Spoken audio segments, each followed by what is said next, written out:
welcome to News Roundup, where we bring you highlights and key stories. I'm Sharifat Ibrahim. First, the headlines.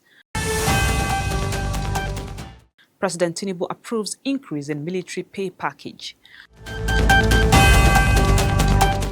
Africa's first renewable energies college opens in Kogi.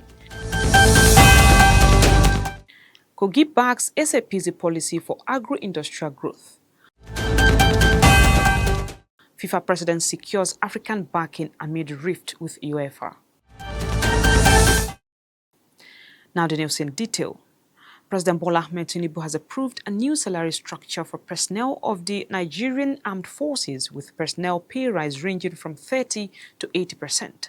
According to a statement signed by the Special Advisor to the President on Information and Strategy, Bayo Onanuga, the new pay package, which takes effect from September 1st, will benefit about 250 million personnel across all ranks. Under the approved structure, officers from the rank of Brigadier General to General will receive a 30% salary increase. Personnel from Colonel to Warrant Officer will enjoy a 50% increase, while soldiers from the rank of Private to Staff Sergeant will receive an 80% pay rise. The federal government says the review will increase the annual wage bill for the armed forces from 660 billion naira to 974 billion naira. President Tinubu says the salary increase is in recognition of the courage and sacrifices of members of the armed forces in the fight against banditry, kidnapping, and terrorism. He also reaffirms the administration's commitments to improving troop welfare and strengthening the military through the provision of modern weapons and equipment. The president urged military personnel to see the salary review as a demonstration of the nation's appreciation for their service, expressing confidence that the armed forces will continue to protect the country's unity and security. Nigeria has taken another step toward addressing the growing demand for skilled workers in the clean energy sector with the inauguration of the Barefoot Renewable Energy College in Osara, Kogi State.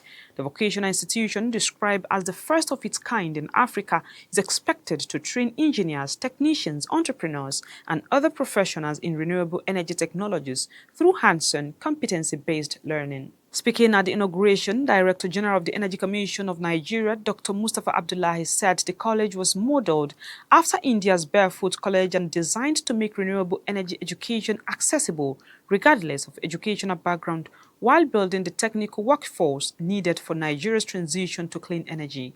Among the facilities in this college are modern smart classrooms, renewable energy laboratories, photovoltaic installation workshops, solar thermal training facilities, battery energy storage laboratories, inverters and power electronic laboratories, mini-grid simulation platforms, wind energy demonstration units, biomass and bioenergy training facilities, electric vehicle charging technology modules, energy efficiency laboratories, and digital monitoring systems. The institution was commissioned alongside the Green Hydrogen Research and Demonstration Pilot Plant by the Vice President Kashim Shettima, representing President Bola Ahmed Tinubu, who described the project as a strategic investment in innovation, skills development, and sustainable economic growth. Kogi State Governor Ahmed Usman Ododo welcomed the project, saying it strengthens the state's drive to attract investment and position itself as a hub for industrial development.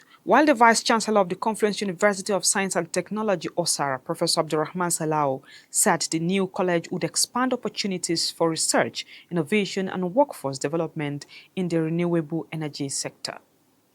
Moving on, Kogi State Governor Ahmed Usman Ododo has called on Kogi indigenes residing in Osun State to remain peaceful, law-abiding, and participate by voting the All Progressives Congress APC candidate Bola Oyebamije in the governorship election, describing the APC candidate as the most credible choice to drive the state's development forward.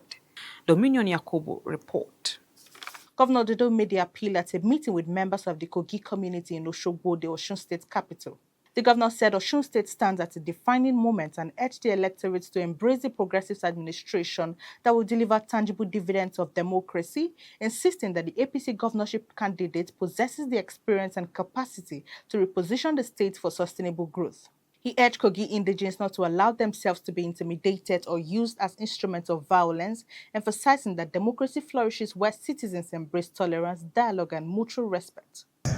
We cannot be intimidated. Come 15th, month, which is next week Saturday, cast your vote for APC for APNO and let your vote count. So I have come to tell you that APNO is the solution. The governor said Kogi people have every reason to appreciate the administration of President Bola Ahmed Tinubu for its developmental strides, particularly the visible progress recorded in Kogi State, urging them to demonstrate that appreciation by voting massively for the APC candidate in the August 15 Osun governorship election.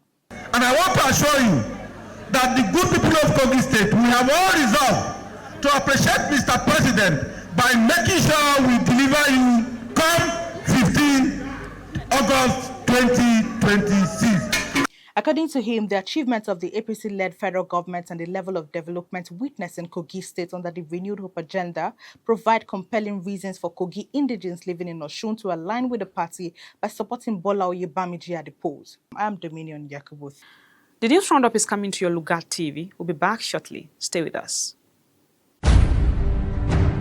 The Office of the Auditor General for Local Government Kogi State, in collaboration with the Forum of the Auditors General for Local Government in Nigeria, cordially invites the general public to the 30th Conference of Auditors General for Local Government Area Councils in Nigeria with the theme Repositioning Auditors General for Governance Excellence in the Artificial Intelligence toward Global Best Practices in Local Government Audit. The Forum Chairman, Alhaji Babagana Laminu, and all the Auditors General for Local Government are delighted to have in attendance at the conference stage. Chief host is Excellency Alhaji Ahmed Usman Odudu, FCA, the Executive Governor of Kogi State. Special guest of honor is Excellency Biodun Abayomi Oyebanji, the Executive Governor of Ekiti State. Guest of honor, Mr. Shaka Kanyito Oshira, the Auditor General of the Federation. The event, by the special grace of God, is scheduled to hold as follows. Date, Monday 10th to 14th August 2026. Time, 10 a.m. prompt. Venue, Banquet Hall, Government House, Lokoja, Kogi State. Announcer, Alhaji Yakubu Siaka Adabenege, FCNA, Auditor General for Local Government, Kogi State.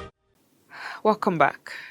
Kogi State government has pledged full support for the implementation of the Special Agro-industrial Processing Zones SAPZ program, promising to provide the enabling environment required to accelerate agricultural transformation, strengthen food security, and stimulate agribusiness development across the state.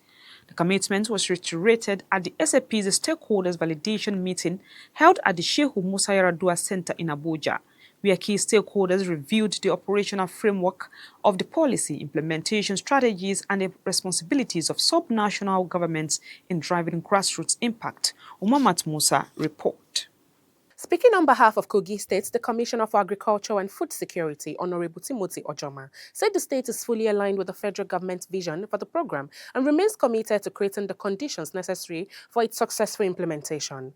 Earlier, the Minister of Agriculture and Food Security, Senator Abubakar Kyari, described food security as a cornerstone of President Bola Ahmed Tinubu's Renewed Hope agenda, noting that it remains both a national security imperative and the bedrock of sustainable economic prosperity. The minister called on stakeholders to support the validation and adoption of the SAPZ policy, saying it would strengthen investor confidence, fast-track implementation of agricultural programs, and provide a strong institutional framework for sustainable agro-industrial development. Umamat Musa, reporting for Lugat TV. The Kogi State chapter of the Nigerian Institute of Public Relations, NIPR, has stepped up its advocacy campaign as it engages heads of federal agencies in the state as part of efforts to increase membership and enforce standards in public relations practice.